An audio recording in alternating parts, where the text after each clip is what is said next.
So this is the Thule box that goes on top of a Maserati. Typically, the Thule locks have a key on them, so if you don't have the key, you can always just order it. I will admit though, there's no fun in doing that, so I have the lock picks and I'm going to show you how to break in and pull out the cylinder. We're going to get probably this one here.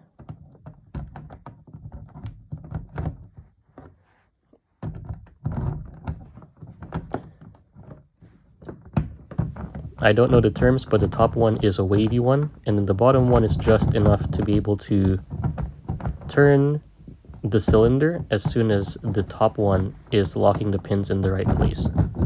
So with this trial and error, I do have to rake them back and forth within the cylinder, and now it's turned.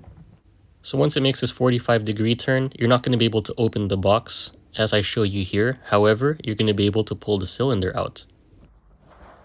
So imagine this is your tool cylinder.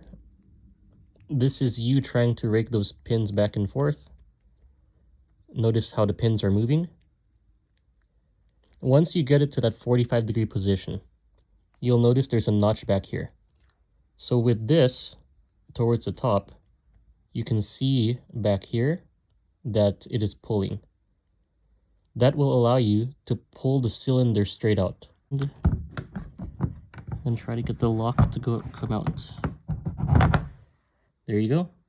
Whole cylinder came out, imagine that. So now remember, you still cannot open the box. What you need to do is grab like a flat tip screwdriver that's wide enough, or for me, the backs of all of these lock picks to be able to turn it much further. And then eventually you're able to open the box. And then there. And that's how I break into my own Thule box. So now I want to put a new cylinder in here. So we have to push this really far back pin down. Lock pick, push down, set.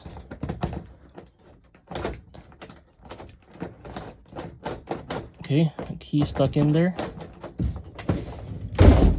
Close. Lock, and there you go. And that's how I get into the box and replace the cylinder.